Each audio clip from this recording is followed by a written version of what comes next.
मैं पूरा नाम लिख रहा हूं, रामदेव जी तंवर। वही मैं थोड़ी चीजें उतार रहा हूं, आप उतारिए।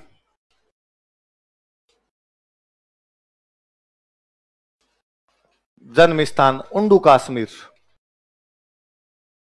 बाड़मेर में एक जगह पड़ती है।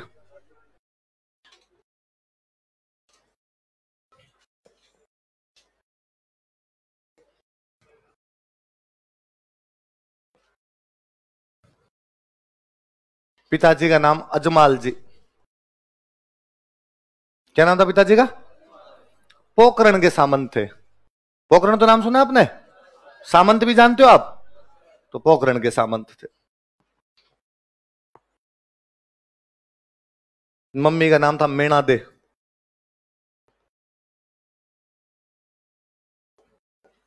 क्या नाम था? पत्नी का नाम है नेतल दे। ये भी अमरकोट की राजकुमारी थी। तो बाबूजी और रामदेव जी दोनों ब्याह करके कहां आए थे? अमरकोट के दलेल सिंह सोडा थे, उनकी राजकुमारी थी।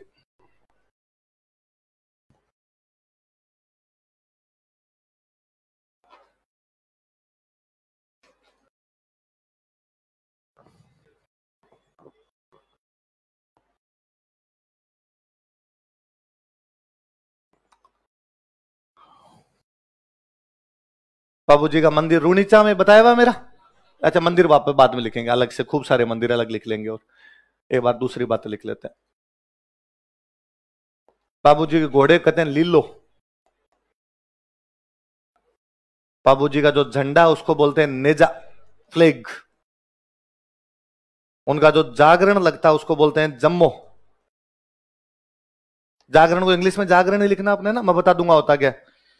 और बाबूजी के मेघवाल जाति के भक्त होते हैं। कौन सी जाति के भक्त होते हैं?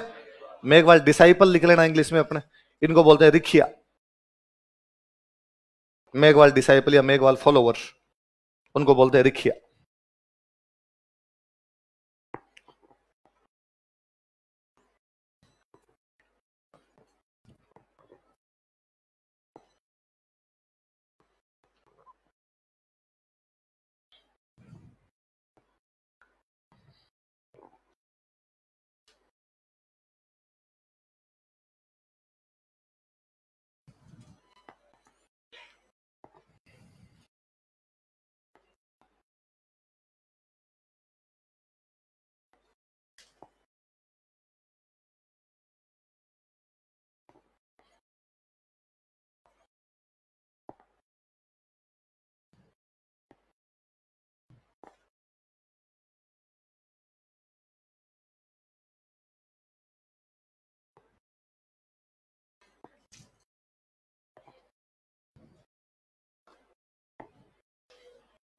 उतार ली?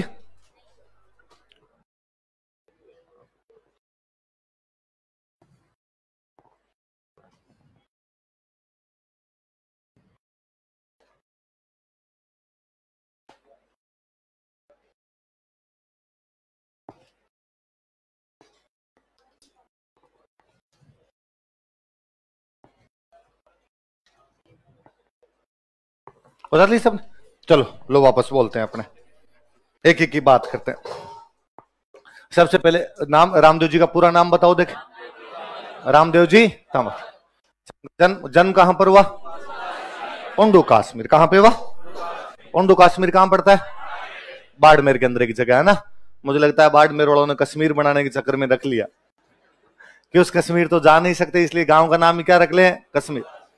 थोड़ा दूर होगा, गहराई के अंदर गांव है, उंडो है तो कह दिया उंडू कश्मीर। क्या नाम कर दिया? उंडू कश्मीर कर दिया आपने। तो उनका, रामदेव जी का जन्म कहां पे हुआ था? उंडू का। पिताजी का नाम क्या है? अजमाल जी। क्या नाम है? अजमाल जी, जो कि कहां के राजा, कहां के सामंत है? हमने देखो मारवाड़ में एक राजा पढ़े थे, मल्लीनाथ जी पढ़े थे, जिनके कारण बाड़मेर क्षेत्र क्या कहलाता है? तो मल्लीनाथ जी ने अजमाल जी को पोखरण की जागीर दे दी थी। मल्लीनाथ जी ने अजमाल जी कौन सी जागीर दे दी थी? पोखरण। भाई आप मेरे सामंत हो, आप यहाँ पोखरण के अंदर रह जाओ। और रामदेव जी की मम्मी का नाम क्या है? मीणा दे। क्या नाम है? और उनकी पत्नी का नाम क्या है? क्या नाम है? पिताजी का नाम अजमाल, मम्मी का नाम, पत्नी का नाम। जब भाषाएं मरती है, जब कल्चर मरती है, तब ये चीजें पढ़नी पड़ती है। आपकी भाषा मर गई राजस्थानी, आपकी राजस्थान की कल्चर मर गई, इसलिए आपको रामदेव जी भी पढ़ने पड़ रहे हैं। वरना गांव के अनपढ़ से अनपढ़ आदमी को पूछा जाए तो वो कहे आपको कि घणी रेओ खम्मा अजमाल जीरा कंवरा, कोई मेणा दे रो लाल बो तो नेतल रो भरतार। घणी रेओ खम्मा, खूब सारे हाथ जोड़ते हम, अजमाल जीरा कंवरा, किसके कुंवर हो तुम? वो कोई मेणा दे रो लाल, किसका लाल है, किसका बेटा वो कोई नेतल रो भरतार, वो किसका भरतार है? अनपढ़ आदमी बताए कि पापा मम्मी और पत्नी कौन है, और हम गोटे मारते हैं पिताजी अजमाल जी। उसमें भी कई बार कंफ्यूजन है, सर अजमाल जी उधर है किधर है सर। भाषाएं कल्चर का मरना सभ्यता खत्म करता है। भाषाएं मरनी नहीं चाहिए, भाषाएं जिंदा रहनी चाहिए। हमारी भाषा मर गई इसलिए राजस्थान जी के पढ़ना पड़ता है। मेरा तो मुझे कई बार लगता है मेरा रोजगार इसलिए कि भाषा मर गई। यदि ये भाषा जिंदा होती तो आप सबको ये कहानियां आती। अगर आप सबको कहानियां आती तो मैं पढ़ाता ही क्या। अब थोड़ा ठीक है कि भाषा मर गई इसलिए आपको कहानियां या तो आती नहीं या कम आती है, इसलिए अपना पेट पाल रहे हैं इस बहाने, है ना, वरना तो खत्म हो जाती। तो अब पर लोगों में ये जानने की जिज्ञासा खूब रहती है। लोग ये अपनी कल्चर, अपनी भाषा ये सब सीखना चाहते हैं, जानना चाहते हैं, पर अब वो इतने गर्त में चली गई कि वापस निकाल ही नहीं जा रही अपने से। दिक्कत ये हो गई। तो ये भाषाएं रिवाइव होनी जरूरी है ताकि कल्चर जिंदा रहेगी, वरना आगे वाली पीढ़ियां तो भूल ही जाएगी। क्या इस प्रकार की कोई चीज भी होती है? इस वाली पीढ़ी आप वाले भूल गए तो आने वाली पीढ़ी में तो और बदलाव आएंगे। तो वापस बताओ, देखिए पिताजी का नाम क्या था? मम्मी का नाम? पत्नी का नाम?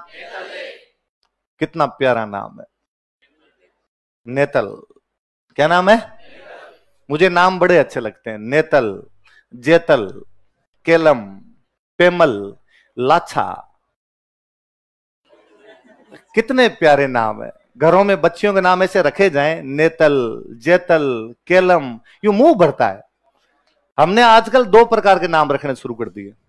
या तो अपने नाम रखते हैं इंग्लिश टाइप के, लड़कियों के नाम वैसे रखने शुरू कर दिए, या थोड़े ज्यादा संस्कृत टाइप के नाम रखने शुरू कर दिए। हमारे नहीं है वो नाम। हमारे नाम नेतल, जेतल, केलम, पेमल। इसलिए आज के बाद घर में बच्चियां होगी, आपसे कोई पूछे भतीजी हुई, कोई चाचा जी के टाबर हुए और पूछे आपसे कि बच्ची हुई नाम क्या रखना, तो क्या नाम बताओगे? नेतल। और क्या बताओगे? जेतल। और क्या बताओगे? केलम। और क्या बताओगे? पेमल। और क्या बताओगे? लाछा। अरे से और खूब सारे अपने आगे आगे नाम आएंगे, वो बताओगे। तो तब आपकी कल्चर तब जिंदा रहेगी जब आप अंग्रेजों जैसे नाम रखोगे और फिर आपको हमारी कल्चर मर गई। लड़का हो नाम रखा जाए आस्करण, यू डाकी जैसा नाम लगता है यार। नाम रखा जाए दुर्गादास, नाम रखा जाए विग्रहराज, नहीं लग रहा यूं नाम अलग से, यूं पढ़े तो कीर्तिपाल, जालिम सिंह,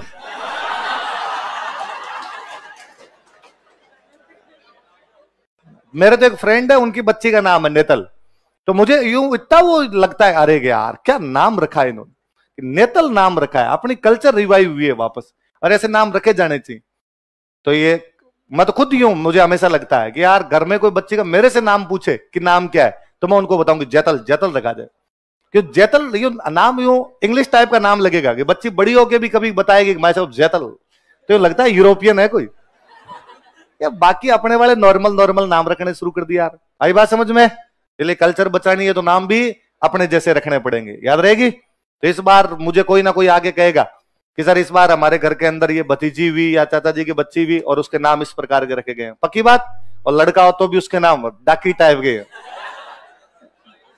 क्या यूं राजवीर, अजय, संजय इस प्रकार के नाम रख लिए। कोई इन नाम में फील ही नहीं आता है ना, वरना यूं अगले को नाम बताए, नाम क्या नाम यूं बताया जाए तो भी अगले को लगेगा हाँ यार राजस्थान टाइप का सा आदमी है ना। छोटे छोटे से नाम रखने शुरू कर दिए, चिंटू, पिंटू, फील ही नहीं आता यार। हाँ, टॉमी, जेरी नाम के टाइप के नाम शुरू कर दिए। लंबे चौड़े नाम होने चाहिए इस प्रकार के। चलो आगे आगे बताओ। देखो ये इतनी बातें तो याद रखने ना, ये भी अमरकोट की राजकुमार थी, याद रह जाए। ये चार बातें और लिखी मैंने जो व्हाइट से लिखी है, ये सफेद झूठ है। कैसा झूठ है? इस प्रकार की चीज दुनिया में एग्जिस्ट नहीं करती। ये आरपीसी का फैलाया हुआ ढंग का झूठ है।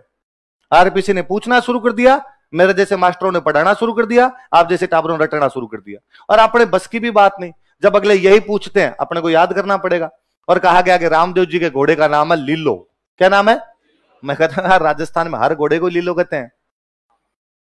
राजस्थान में हर घोड़े को क्या कहते हैं?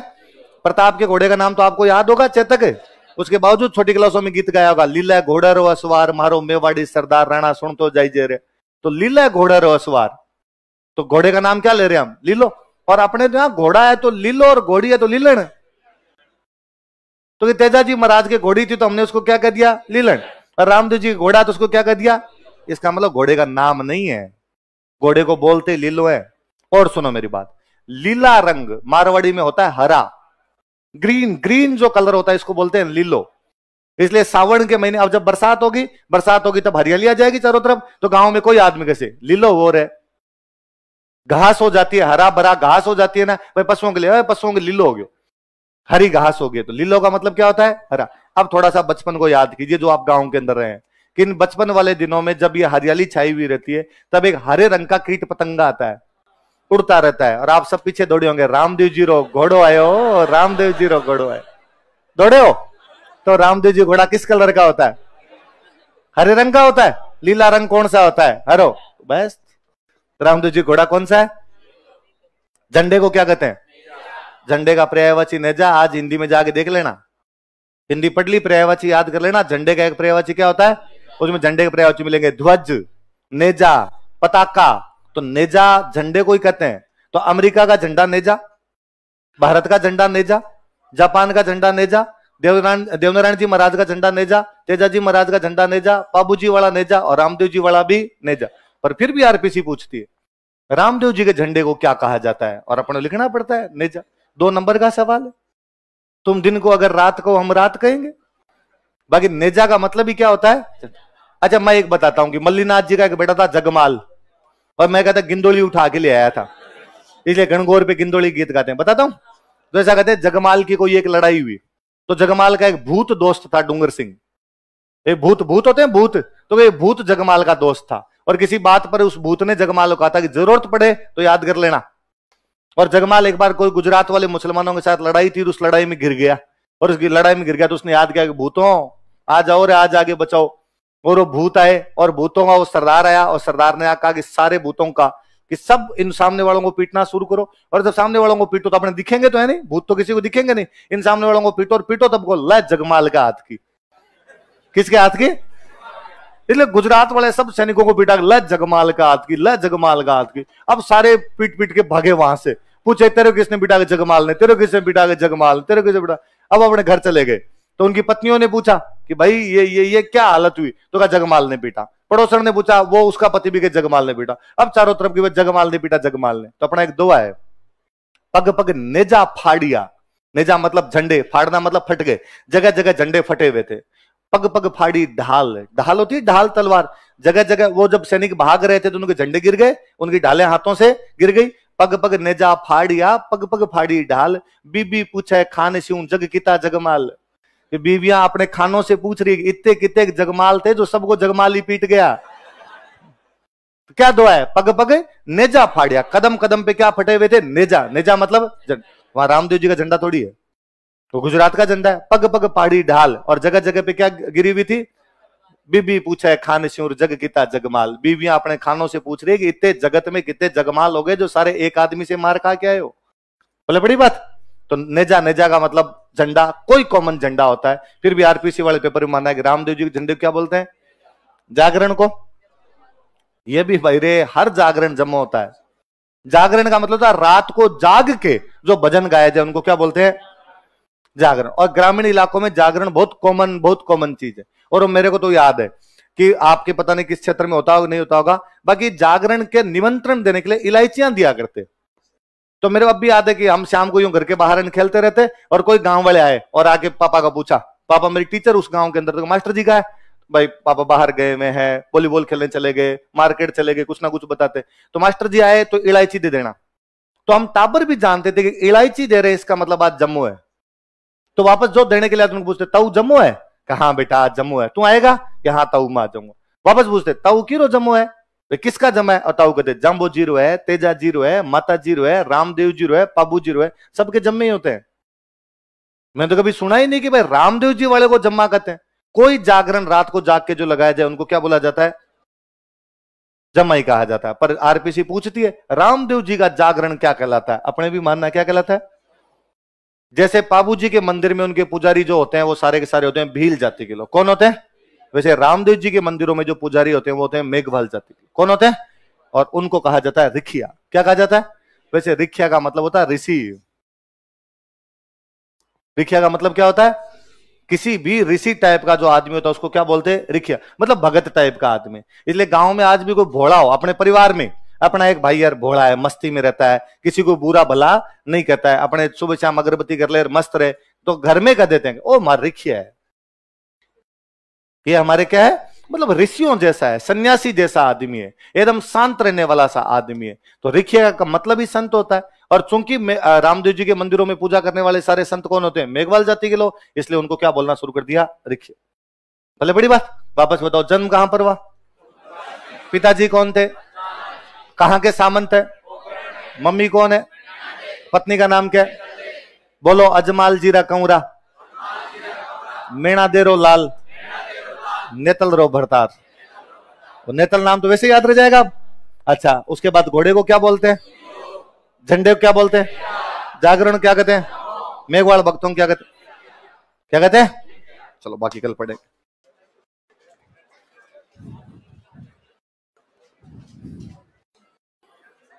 रामदेव जी महाराज के जो गुरु जी थे उनका नाम क्या था, बालीनाथ, गुरु बालीनाथ।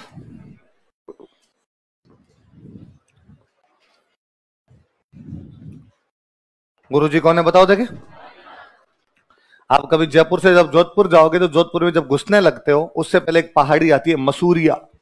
कौन सी पहाड़ी है, उस मसूरिया पहाड़ी पर मंदिर बना हुआ है, किसका, लिख लो, मसूरिया पहाड़ी पर मंदिर, टेम्पल ऑन मसूरिया हिल, जोधपुर लिख लेना,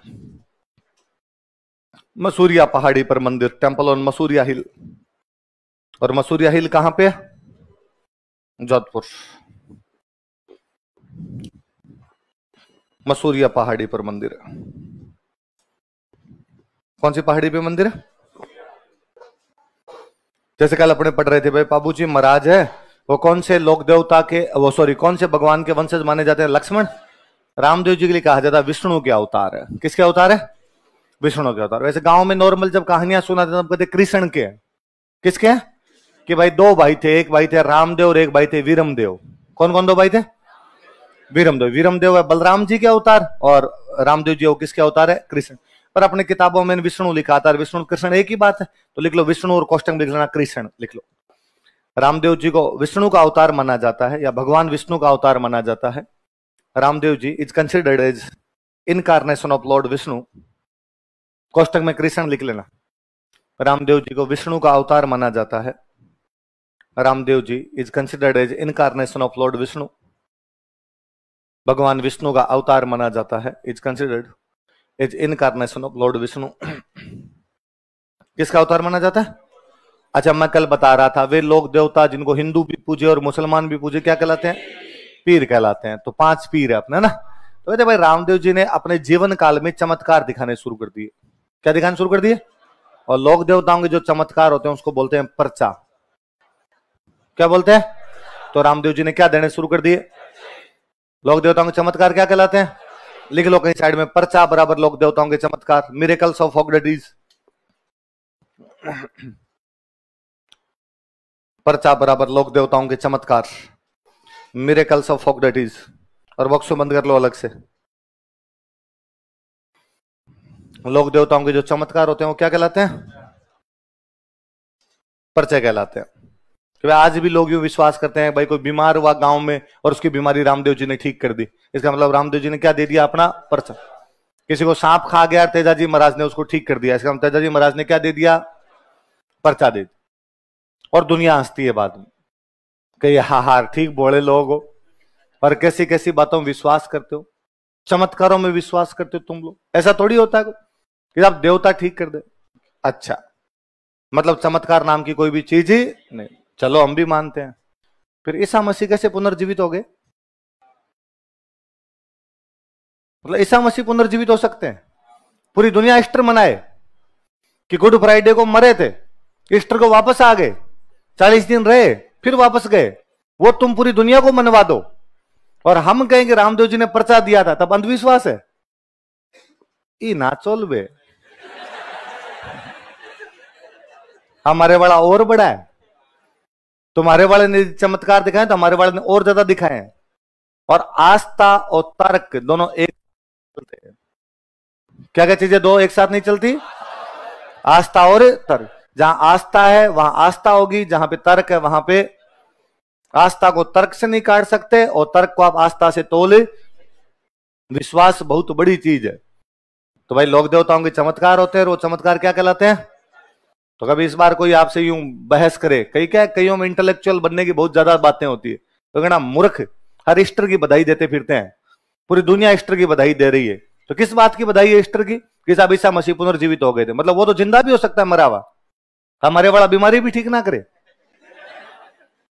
और बताऊं, जितने भी नाम के आगे सेंट लगे हुए हैं, saint Paul, saint Peter, saint Anselm, saint Edmund, पता है सेंट किसको माना जाता है? कौन सेंट माना जाता है? सेंट की उपाधि हर कोई नहीं लगा सकता, सेंट हर कोई नहीं लगा सकता, कुछ विशेष लोगों को उपाधि मिलती है। वे लोग जिन्होंने अपने जीवन में कम से कम 2 चमत्कार दिखाए हों। वेटिकन सिटी से सेंट की उपाधि मिलती है, और सेंट की उपाधि उन लोगों को दी जाएगी जिन्होंने अपने जीवन में कितने चमत्कार दिखाए। मदर टेरेसा को मिली, अपने भारत में किसी को मिली थी? किसको मिली थी? तो संत मदर टेरेसा हो, सेंट मदर टेरेसा हो, सेंट टेरेसा है भाई। क्यों, क्या चमत्कार दिखाए? तो कहा जाता है कि एक बार एक बच्ची थी और उस बच्ची को नींद नहीं आती थी, तो सारे दिन बस यूं आंखें खोल के बैठी रहती, पूरी रात आंखें खोल के बैठी रहती। 6 महीने हो गए उसको नींद आई नहीं रही। डॉक्टरों के पास ले गए, डॉक्टरों ने इलाज कर लिए, देख लिए, सोनोग्राफी वगैरह, दिमाग चेक करना वो सब कर लिया, पर उसकी आंखें बंद नहीं, और कोई असर नहीं पड़े, वैसे ही रहे। वरना तो होता है भाई आप नींद नहीं लो, एक दिन नहीं लो, 2 दिन लो, तीसरे दिन चक्कर खा के गिर जाओ, या अपने आप आंखें बंद होने लग जाए। उस बच्चे को नहीं आ रही, फिर मदर टेरेसा के पास लेके गए, मदर टेरेसा ने उसके सिर पे हाथ फेरा, उसे नींद आ गई। एक चमत्कार। एक कोई बंदा था, उस बंदे के पेट में दर्द हो रहा था बहुत भयंकर, यूं जैसे कोई तीखी लहरें उड़ती है, वैसे बेचारे को उसके दर्द हो। डॉक्टरों के पास लेके गए, एंडोस्कोपी वगैरह जो जो करवानी थी डॉक्टरों ने वो करवा ली, जो भी इलाज करने थे वो इलाज कर लिए, लेकिन डॉक्टरों से उसका इलाज, मदर टेरेसा के पास लेके मदर टेरेसा ने उसके सिर पे हाथ फेरा और उसका पेट दर्द ठीक हो गया। कि मदर टेरेसा ने अपने जीवन में 2 चमत्कार दिखाए, इसलिए मदर टेरेसा क्या है? संत। पूरी दुनिया में saint Paul, saint Peter, saint Anselm, saint Edmund, मैं कहता हूं सेंट नाम लगा के कहीं स्कूल खोल लो, टाबर आ जाएंगे, है ना? कहीं सेंट लगाओ आप तो बच्चे फुल। इन सेंट पॉल, सेंट पीटर का हालत यह रहती है कि सेशन शुरू होगा जुलाई में, एडमिशन फुल हो जाएंगे अक्टूबर में, अगले साल के इस अक्टूबर के अंदर सेशन कंप्लीट। मैं कहता हूं यही अपने लगाओ, संत तेजाजी महाराज, संत रामदेव जी महाराज, संत मल्लीनाथ जी महाराज, अपने नहीं है। घर को जोगी जोगुणों न आन गांव रो सिद्ध, घर का जोगी है उसको तो हम कुछ समझते नहीं है, दूसरे गांव वाला होता है वो क्या लगता है हमेशा दूसरे की थाली में घी ज्यादा दिखे, खाना खाने के लिए बैठे, दूसरे की थाली होती है, लगता है यार इसको घी ज्यादा डाला और मेरे को घी कम डाला। इसलिए हमेशा कि भाई हमारे वालों ने चमत्कार दिखाए, दिखाए थे, हाँ पक्के दिखाए थे। क्या कहते हैं? खूब सारे। तुम्हारे वालों 2-2 किए, यहां तो 20-20 कर गया एक आदमी। जो जो बातें वो सारी सच्ची है। तर्क को कभी, आस्था कभी भी तर्क से काटा नहीं जा सकता। तो रामदेव जी महाराज ने यहां पे चमत्कार दिखाने शुरू कर दिए। चमत्कार दिखाने शुरू किए तो कहते हैं कि भाई मुसलमान भी खूब सारे आने लग गए। भाई हिंदू तो आते ही थे, मुसलमान भी आने लग गए। मुसलमान आने लग गए तो मुसलमानों के कोई 5 संत थे, वो रामदेव जी के पास आए और उन्होंने रामदेव जी को आका कि यार रामदेव जी आजकल तेरी कोचिंग ठीक चल रही है, सारे क्वेश्चन ही तेरे नोट से आ रहे हैं आजकल, सारे टावरों के एडमिशन इधर हो रहे हैं, बेच बनाए 1 बने 2 है, मंगायो अदियो लायो बोतल मामला गंभीर चल रहा है तुम्हारे। तो क्या करता है यार ऐसा? हमने सुना तू पर्चे देता है, चमत्कार दिखाता है, हमें दिखा देगे। रामदेव जी नहीं यार, का चमत्कार है, मत कोई चमत्कार नहीं दिखाता, ठीक है बस यूं बातें करता हूं, मत नॉर्मल नॉर्मल, लोगों को पसंद आ रही है तो लोग आ रहे हैं। नहीं नहीं, तू पर्चे दिखाता है, हमें दिखा, पर्चा दिखा, हम देखना चाहते हैं पर्चा। रामदेव जी ने कहा ऐसा कुछ ही नहीं है, तुम पहले खाना खाओ, बाकी बातें बाद में करेंगे। वो 5 आदमी आए हुए थे। कितने आदमी आए थे? उन 500 के लिए खाना लगाया। खाना लगाया तो खाना आते उन्होंने कहा कि भाई देख, हम खाना तो खा लेंगे, खाने के लिए मना नहीं करते, पर हमारी यार एक प्रतिज्ञा है, हम खाना हमेशा खुद के बर्तनों में खाते हैं, दूसरे किसी आदमी के बर्तनों में खाना नहीं। और हम आज हमारे बर्तन तो गरीब भूल के आ गए, हम तो लाए नहीं। तो रामदेव जी ने कहा फिर तो इतनी जल्दी कोरियर सर्विस भी नहीं है कोई कि फटाफट आपके बर्तन आ जाएंगे, तो अब तो इनमें ही खाना पड़ेगा। तो उन्होंने कहा तू इतना ही बड़ा संत बना घूमता है, इतना ही बड़ा देवता बनता है, तो इन बर्तनों को उन बर्तनों में बदल दे। तो रामदेव जी ने कहा तुम कुछ भी कर सकते हो, जयकांत सिगरे का ईगो हर्ट नहीं कर सकते। आंखें बंद करो एक बार। सबने आंखें बंद की, आंखें खोलो। वहां वही बर्तन पड़े थे जो वो अपने घरों में खाना खाया करते थे। उन 500 ने दंडवत प्रणाम किया कि हे रामदेव, हम तो पीर हैं, तू पीरों का ही पीर है। तो किसका पीर है? तो रामदेव जी क्या कहा जाता है कि वे लोग देवता जिनको हिंदू और मुसलमान माने वो तो क्या कहलाते हैं? पीर। पर पीरों का ही पीर यदि कोई है तो वो कौन है? तो रामदेव जी का भजन भी गाते हैं, तो बाद में कहते हैं राम सा पीर। क्या कहते हैं? गणी रे खम्मे कोई रूणी चर है पीर ने, तो पीर ही कहा जाता है। लिखो इन्हें पीरों का पीर कहा जाता है। He is called as Pir of pirs. Mic सही करो, दूर करो। ठीक है यार, कोई तुम नजदीक कराते हो, कोई दूर कराते हो। ऑनलाइन वालों की दिक्कत आ रही, वो पढ़ते भी है, ऑनलाइन वाले पढ़ते हो और तुम ऑनलाइन वालों के मजे होते हैं। तो आपको तो क्या भाई, सुबह 7 बजे क्लास में आना, तो आना ही पड़ेगा, कहां जाओगे। ऑनलाइन वाला मुझे लगता है कि सुबह देखता है 7 बजे, थोड़ी देर और सो जाता हूं, है ना, 10 मिनट रिवीजन कराएगा, फालतू माथा खाएगा इधर उधर का। बीच में मैं कहानी सुनाने लगता हूँ, कहता ठीक है, साइड में जाके बात करके आ जाता हूँ, है ना, चाय पी के आ जाता हूँ। तो ऑनलाइन वालों पढ़ा करो रे तुम भी। तो क्या कहा जाता है इन्हें? पीरों का पीर। तो विष्णु का अवतार है, और क्या कहा जाता है? पीरों। अच्छा, हमने पढ़ा था कि रामदेव जी का जन्म हुआ था भाद्रपद शुक्ल द्वितीया। कब जन्म हुआ था? भाद्रपद शुक्ल द्वितीया। और हमने पढ़ा था कि उनका मेला द्वितीया से एकादशी तक चलता है। कब से कब तक? और उनके पिताजी कहां के सामंत हुआ करते? पोखरण। तो एक तो पोखरण वाले इलाके में एक बंदा था भैरव। क्या नाम था? अब देखो कई बार क्या, कई चीजें भी कैसे जुड़ जाती है। एक बाणिया था, एक सेठ था। कौन था? लोगों को ब्याज पे पैसे देता। सेठ साहूकार ब्याज पे पैसे देते, ब्याज ज्यादा लेता। और अनपढ़ आदमी होते, ब्याज भर के चला गया, फिर भी कहता नहीं दे के गया था, दोबारा ले लिया करता रुपए, जमीन गिरवी रख लिया करता, सोना गिरवी रख लिया करता। इसलिए लोग परेशान थे। लोग गए रामदेव जी के पास, और रामदेव जी को जाके कहा, रामदेव जी महाराज, ये सेठ है, तंग करता है, 2 बार पैसे चुका दिए, फिर भी कहता है पैसे कंप्लीट नहीं हुए, जमीन गिरवी रख दी, लुगाई के गहने गिरवी रख दिए, फिर भी पैसे कंप्लीट नहीं हो रहे। ऐसे कई लोगों की शिकायत गई। तो रामदेव जी ने भैरव को उस इलाके से निकाल दिया, भाग यहां से, हमारे इलाके में आसपास नहीं दिखेगा, और हमारे इलाके में आ गया देख लेना बाद में। तो पोखरण वाले क्षेत्र से उसे निकाल दिया। अब अपने गीतों में बाद में गाया जाता है कि भैरू नाम का राक्षस था, उसको मार दिया था। और अपने किताबों में लिखा हुआ है कि रामदेव जी ने भैरव नामक राक्षस का दमन किया। राक्षस नहीं है बापड़ा, है तो आपने जैसा है, पर राक्षसों जैसे काम है। राक्षसों जैसे भाई बुरे काम करने वाला आप नहीं कहते। अपने कोई आदमी हो तो अपने कह देते हैं उसको बन राक्षस है। क्या कह देते हैं उसको? बन राक्षस। देखा नहीं? देखा आपने? नहीं देखा? पंचायत नहीं देखी? मर जाओ तुम सारे। देखो लिखो, लिखो पोखरण क्षेत्र में, इन पोखरण रीजन। यार प्रहलाद शाह को तो देखो तुम एक बार, सचिव जी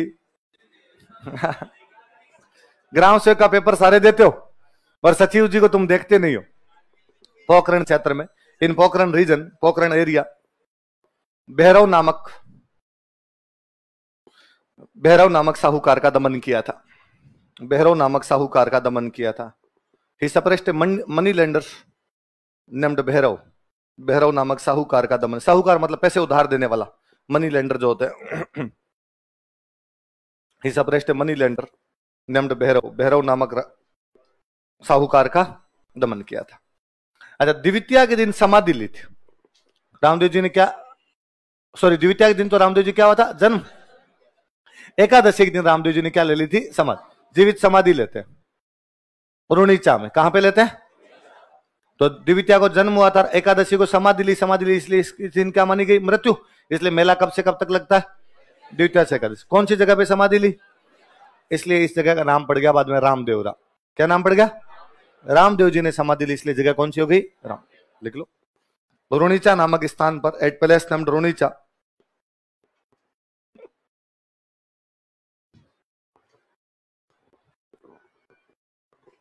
इन्होंने भाद्रपद शुक्ल एकादशी को समाधि ली थी। ही टुक समाधि on 11th bright day of Bhadrapada. इन्होंने भाद्रपद शुक्ल एकादशी को समाधि ली थी। ही टुक समाधि on 11th bright day of Bhadrapada. इन्होंने भाद्रपद शुक्ल एकादशी को समाधि ली थी।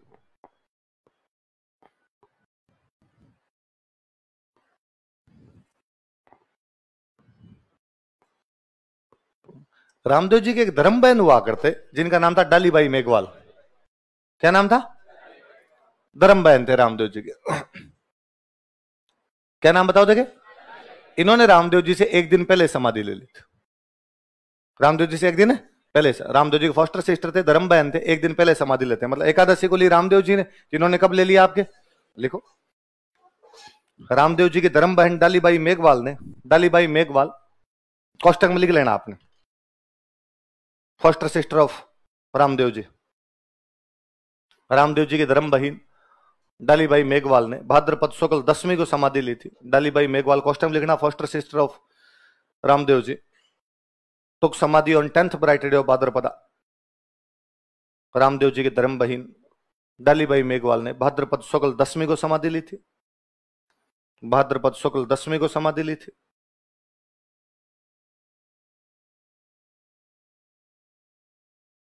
कब समाधि ली थी?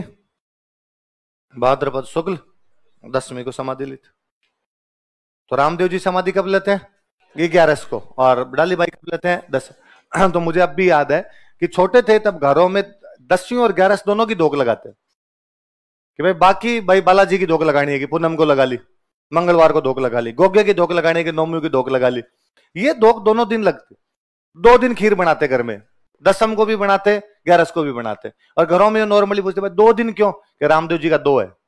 10वीं भी मनाते हैं, क्या मनाते हैं? 11। रामदेव जी वाला मेला भी 2 दिन चलता, 10वीं को भी लगता। गांव में जो छोटे मेले होते, वैसे तो बड़ा मेला लगता ही है, छोटे मेले होते, 10वीं को भी लगता है, 11 को भी लगता। फिर धीरे धीरे बड़े होते तब अपने समझ में आती है बात, क्या 10वीं वाली धोक डालीबाई की है। 10वीं वाली जो धोक लगाते हैं वो किसकी लगाते हैं? डालीबाई की। और आज आप रामदेव राम जाएंगे तो रामदेव राम वहां 2 समाधियां हैं। रामदेव राम में उन समाधियों की पूजा होती है। एक समाधि किसकी है? डालीबाई। एक समाधि किसकी है? डालीबाई कौन थे? रामदेव जी की धर्मबंध। इसलिए रामदेव जी के सारे पुजारी मेघवाल है। कलम पढ़ रहे थे? मेघवाल जाति के उनके जो भक्त है उनको क्या कहा जाता है? रिखिया कहा जाता है। आई बात समझ? अच्छा, जो भी ये समाधि लेने वाले जितने भी लोग होते हैं, इनके हमेशा पैरों की पूजा होती है। किसकी पूजा होती है? सती माता जो हुआ करते ना, सती माता की पूजा होती। जब सतियां हुआ करती तब वो हाथों में मेहंदी लगाती, और मेहंदी लगा के बाद में हाथों के छापे लगाती। तो आप ज्यादातर सती माता के मंदिर होंगे, उनके अंदर हाथों के छापे बने होंगे और उनकी पूजा होगी। समाधि लेने वाले जो लोग होंगे वो समाधि का मतलब तो समझते हो? खड्डा खोदा, उसमें बैठ के ऊपर मिट्टी डाल दो। तो वो बैठने से पहले जहां पर खड़े होते वहां पर उनके पैरों के निशान बनते, तो पैरों के निशानों की पूजा होती। तो रामदेव जी के मंदिर में रामदेव जी के पैर पूजे जाते हैं। अपने गांव में लोकल भाषा में बोलते हैं पगले। क्या बोलते हैं? लिख लो। मंदिर में रामदेव जी के पैरों की पूजा की जाती है। कोष्टक में पगले लिख लेना। Feet of Ramdev ji is worshipped in temple. मंदिर में रामदेव जी के पैरों की पूजा की जाती है। Feet of Ramdev ji is worshipped in temple. कोष्टक में पगले लिखना भाई, इंग्लिश में भी पगले लिखना।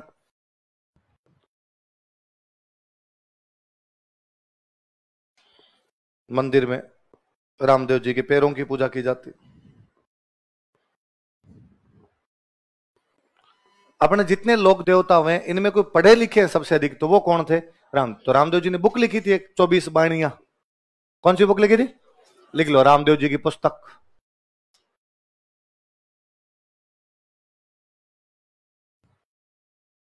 चौबीस बाणियां।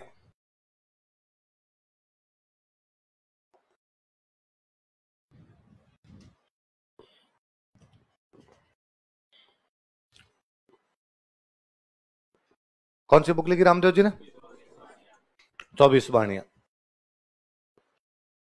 रामदेव जी ने एक पंथ चलाया था। रामदेव जी को मानने वाले जो लोग थे उनका एक अलग से पंथ बन गया। उस पंथ का नाम है कामड़िया। कौन सा पंथ है? लिखो, रामदेव जी ने कामड़िया पंथ प्रारंभ किया था। Ramdev ji started Kamadia sect. रामदेव जी ने कामड़िया पंथ प्रारंभ किया था। Ramdev ji started Kamadia sect. कौन सा पंथ शुरू किया था? कामड़िया। रामदेव जी ने कामड़िया पंथ प्रारंभ किया था। आगे हम डांस पढ़ेंगे तब मैं और दिखाऊंगा। कामड़िया पंथ की जो महिलाएं होती है वो एक डांस करती है। इस डांस का नाम है तेरह ताली। क्या नाम है? नाम बोलो दे, क्या नाम है? कभी मंदिर में मंजीरे देखे हैं? मंदिरों में जो मंजीरे बताते हैं, तो 13 मंजीरे बांध के नाचती है। कितने मंजीरे बांध के? 13 मंजीरे बांध के नाचती है, इसलिए डांस का नाम क्या हो गया? कौन से पंथ की महिलाएं करती है? ये पंथ किसने चलाया था? इसलिए किसके मेले के दौरान ये नृत्य किया जाएगा? राम। लिखो, कामड़िया पंथ की महिलाएं, women of Kamadia sect. Kamadia पंथ की महिलाएं, विमन ऑफ कामड़िया सेक्ट, 13 ताली नृत्य करती है, परफॉर्म 13 ताली डांस। 13 ताली नृत्य करती है, परफॉर्म 13 ताली डांस। 13 ताली नृत्य करती है, परफॉर्म 13 ताली डांस।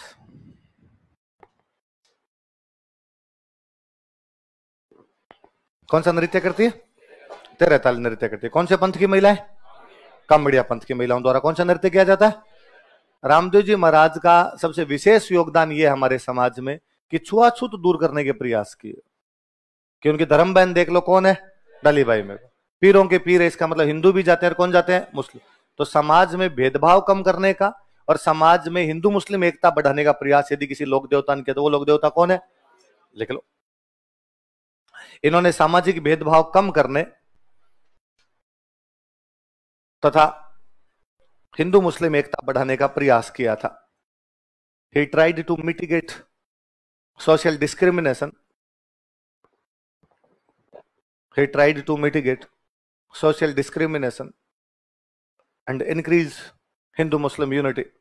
इन्होंने सामाजिक भेदभाव कम करने तथा हिंदू मुस्लिम एकता बढ़ाने का प्रयास किया था। Tried to mitigate social discrimination and increase Hindu Muslim unity.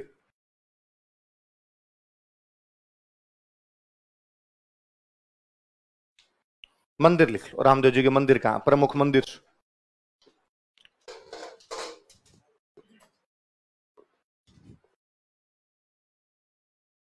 Ramdevra वाला तो है ही। रामदेवरा का तो ऐसी को अपने क्या बोलते हैं? रुणिच। एक ही बात। पोखरण में एक बड़ा मंदिर बना हुआ। पोखरण के सामंत थे इनके पिताजी। इस मसूरिया पहाड़ी पे भी इनका मंदिर है। बालीनाथ जी का भी है, इनका मंदिर भी है।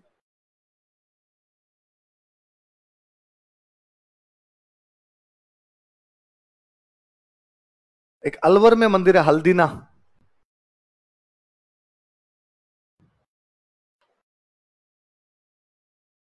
एक गुजरात में खूब सारे लोग आते हैं, तो गुजरात में एक जगह का नाम ही पड़ गया छोटा रामदेवरा। क्या नाम हो गया? मिनी रामदेवरा लिख लेना बोले। इसलिए गीत में गाते हैं, थाना तो द्यावे आखो मारवाड़ जी, आखो गुजरात जी। तो जगह का नाम ही पड़ गया उसका छोटा रामदेवरा कि भाई रामदेवरा नहीं जाओ तो मिनी रामदेवरा ये रहा, यहां जाओ।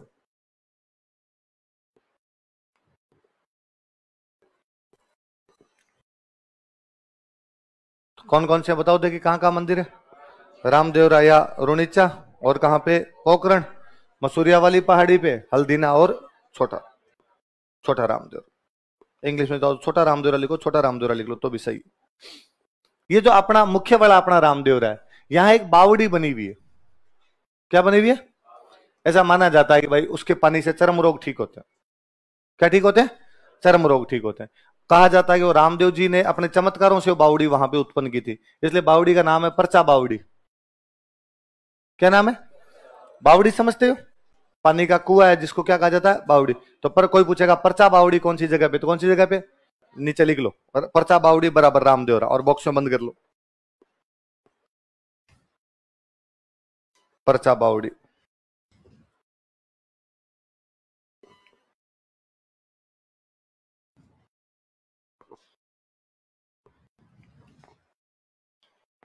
परचा बावड़ी कहां पे है? परचा बावड़ी बनी हुई। और ऐसा मानते हैं कि उसके पानी से क्या ठीक हो जाते हैं? उसके पानी से छोड़ो, वैसे भी नॉर्मल किसी की चमड़ी पे कुछ भी हो जाए, दाद खाद खुजली टाइप कैसे होते हैं, रामदेव जी का प्रसाद चढ़ाओ ठीक होते हैं। तो भयंकर चमत्कार है डोकरे का आज भी। कि मतलब गांव में मैंने इन चीजों की दवाई लेते ही नहीं देखा। अब भले वो विश्वास से ठीक होते हो सकता है कि अपने आप ही 15-20 दिन में ठीक हो ही जाते हैं, और अपने साथ मान ले भाई रामदेव जी ने क्या पर होते हैं। नॉर्मल यदि कोई खाज खुजली वगैरह हो गई, गांव वाले ने 1.25 रुपए का प्रसाद चढ़ाया कि रामदेव बाबा ये तेरे 1.25 रुपए का प्रसाद चढ़ाया, और यदि बीमारी हमारे जड़ से खत्म हो गई तेरे धोख लगा देंगे।